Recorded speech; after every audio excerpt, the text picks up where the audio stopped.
Bismillahirrahmanirrahim. Assalamualaikum warahmatullahi wabarakatuh. Alhamdulillahirrabbilalamin.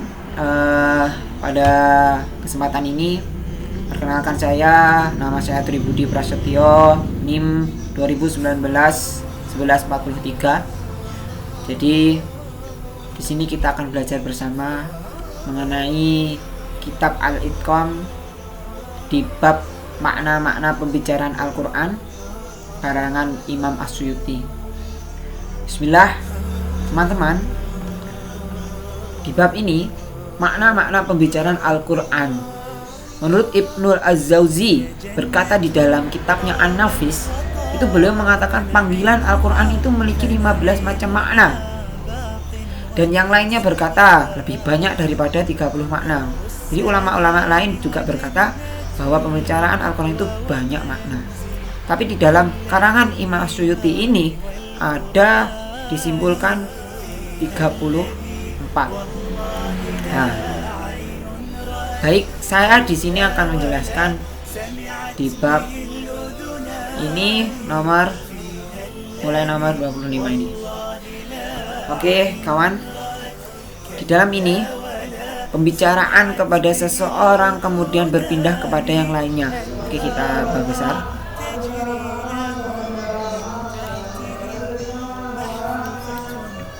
Nah, sip. Oke, sudah enak.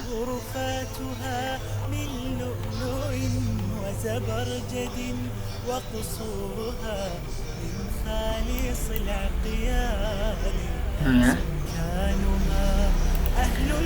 Sip. Bismillah. Pembicaraan kepada seseorang kemudian berpindah kepada yang lainnya seperti firman Allah Ta'ala, fa illam yastajibu, dan jika mereka tidak menerima seruanmu. Nah, pembicaraan ini ditujukan pada Rasulullah, kemudian Allah berfirman kepada orang-orang kafir. Nah, di sini jelas ya, pembicaraan kepada seseorang kemudian berpindah kepada yang lainnya.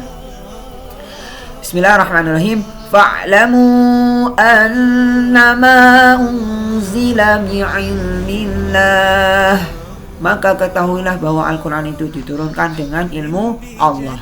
Dalilnya adalah firman-Nya setelah itu, huwa fahal antum muslimun. Maka apakah kamu mau berserah diri kepada Allah?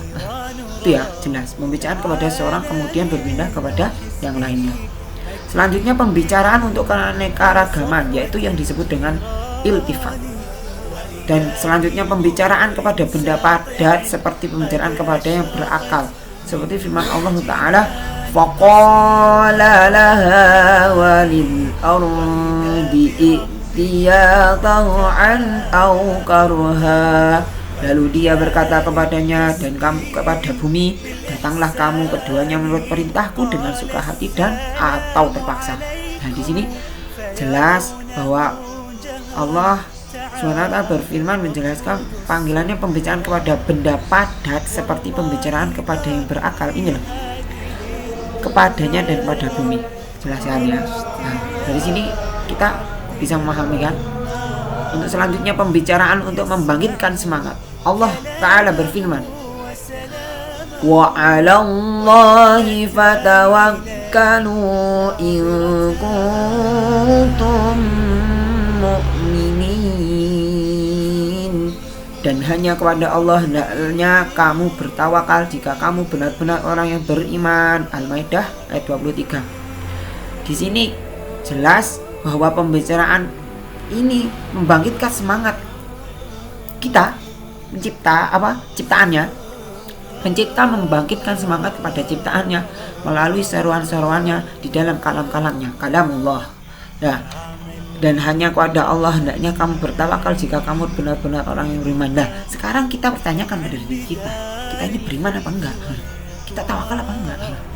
Jika kita benar-benar bertawakal, kita itu pasti semangat selalu mendekatkan diri kepada Allah. Pembicaraan untuk menumbuhkan rasa kasih sayang. Allah Ta'ala berfirman, yang artinya katakanlah hai hamba-hambaku yang melampaui batas terhadap diri mereka sendiri. Janganlah kamu berputus asa dari rahmat Allah. Sesungguhnya Allah maha mengampuni dosa-dosa semuanya. Sesungguhnya dialah yang maha pengampun lagi maha penyayang. Pembicaraan untuk menurunkan rasa kasih sayang seperti Qul ya ibadiyalladzina asrafu ala anfusihim la taqnatu mir rahmatillah. Mir rahmatillah. Rahmat Allah. Kasih sayang. Innallaha yaghfiru dzunuba jami'an innahu huwal ghafurur rahim. Ya Allah, begitu besar rasa kasih sayang. Pembicaraan untuk menumbuhkan kecintaan.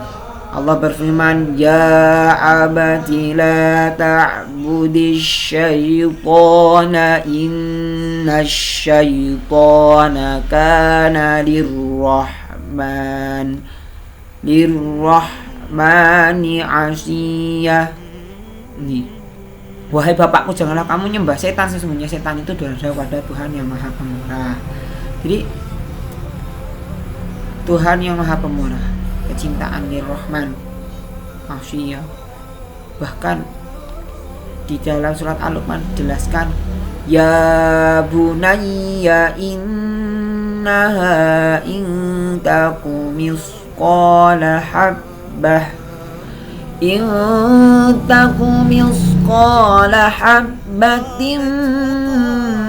min kharzalin fatakun fi sakhratin aw fis samawati aw fil ardi ya'ti biha Allahu innallaha latifun khabir. Hai anakku, sesungguhnya jika ada sesuatu perbuatan sebiji sawit, seberat biji sawit, dan berada dalam batu atau di langit atau di dalam bumi, niscaya Allah akan mendatangkannya, membalasinya. Sesungguhnya Allah maha luas lagi maha mengetahui. Al-Luqman banyak menumbuhkan kecintaan ini. Qala ya bana umma la ta'khudh bi lihyati wa la bi ra'si. Harun jawab, hei putra ibuku, janganlah kamu pegang janggutku dan jangan pula kepalaku. Selanjutnya pembicaraan kepada untuk menunjukkan kelemahan. Nah ini loh, Allah berfirman di dalam surat Al-Baqarah. Ya, kita baca bareng-bareng yuk, biar kita menumbuhkan bahwa kita ini mendengarkan Al-Quran itu indah ya. Wa in kuntum fi raibin mimma nazzalna ala abdina fa'tu bi suratin min mislihi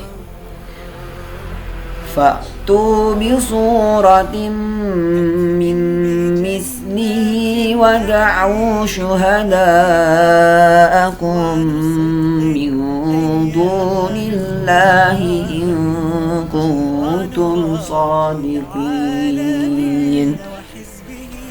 Dan jika kamu tetap dalam keraguan tentang Al-Quran yang kamu wahyukan kepada hamba kamu Muhammad, buatlah suatu surat saja semisal Al-Quran dan ajaklah penolong-penolong selain Allah jika kamu orang-orang benar. Jelas Allah menunjukkan kelemahan hambanya, bahwa kita di dunia ini semuanya tidak bisa apa-apa. Nah ini ditunjukkan, buatlah satu surat, satu ayat semisal Al-Quran saja. Ajak wis penolong mau tukang sihir siapapun, ajak namanya Allah. Selain Allah tidak akan bisa. Sudah jelas? Sudah paham? Sudah sadar bahwa kita hamba yang lemah, tidak bisa apa-apa.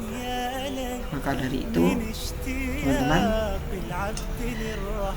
kalau kita tidak cinta dengan Al-Quran, kalau kita tidak ada rasa timbul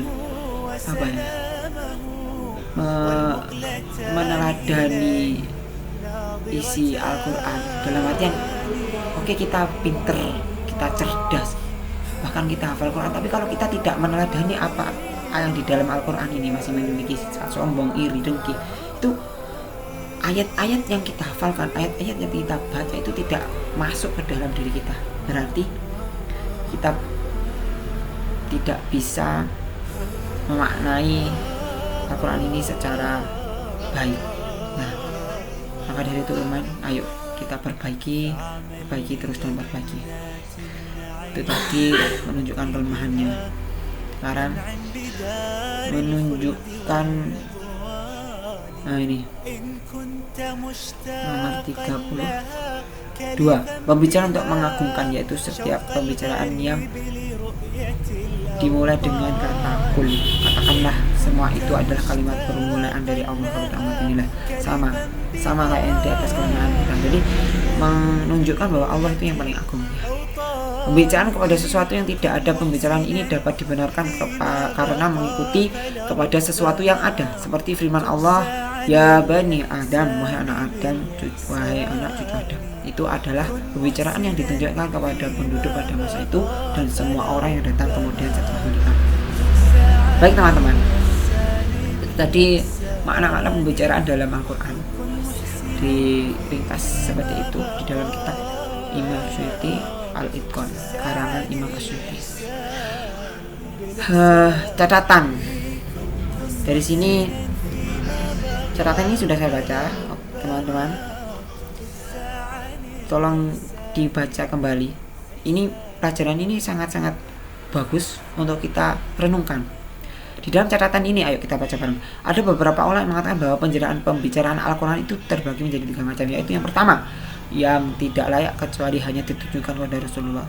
Al-Quran itu ditujukan kepada Rasulullah. Yang kedua, yang tidak layak kecuali ditujukan kepada selain Rasulullah. Yang ketiga, layak ditujukan kepada keduanya. Imam Qayyim berkata, perhatikanlah pembicaraan Al-Quran, niscaya kamu akan mendapatkan yang maha raja, yang semua kerajaan adalah miliknya, segala puji miliknya, segala kendali urusan itu ada pada tangannya, sumbernya itu pada darinya, hanya Allah dan hanya kembali kepadanya. Dari sini kita paham, teman. Ya Allah, mari kita banyak-banyak beristighfar, mari kita banyak-banyak mohon ampun. Apakah kita sadar kita selama hidup ini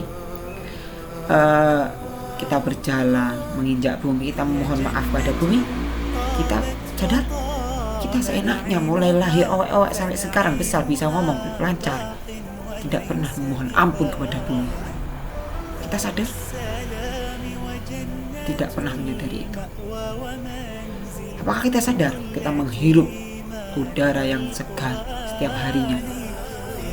Kita telah merasakan nikmatnya panas matahari, segala alam semesta yang ada di bumi. Kita pernah meminta maaf padanya? Tidak. Saya rasa tidak. Karena kita terlalu terlena, kita terlalu lalai, kita terlalu sibuk dengan kesibukan kita hingga lupa apa yang di dalam Al-Quran itu terangkan. Teman-teman, di dalam catatan ini isinya adalah, intinya kita itu adalah seorang hamba, kita itu seorang makhluk, yang mana makhluk itu tidak pernah bisa atas izin dari Sang Pencipta. Siapa mencipta kita? Ya Sang Khalik itu, ya Allah Subhanahu wa ta'ala, Allah. Jadi teman-teman jangan heran kalau kita mendengarkan ayat Al-Quran, kita mengaji, mendengarkan orang-orang sedekat dengan orang-orang sedekat, tapi hati kita tidak bergetar. Tanyakan pada diri kita, tanyakan pada diri Anda sendiri bahwa kita di sini masih banyak dosa, banyak hal yang perlu diperbaiki. Mari kita saling bareng-bareng perbaiki. Teman-teman, yang perlu kita tahu bahwa kita hidup di dunia ini, kita tidak lain hanyalah seorang yang diutus agar melanjutkan apa yang sudah diajarkan. Jadi Rasulullah hidup, setelah selesai ya selesai. Rasulullah hidup mengajarkan, belajar juga. Sama kita tugasnya di sini adalah belajar. Ibadah itu juga belajar. Jangan semena-mena kita hanya berangkat kuliah, dengarkan dosen, tidak dapat apa-apa. Tapi duduk semuanya dapat apa-apa, dapat sangu, ya kan? Tapi yang paling penting adalah kita dapat ilmu yang bermanfaat. Itu apa?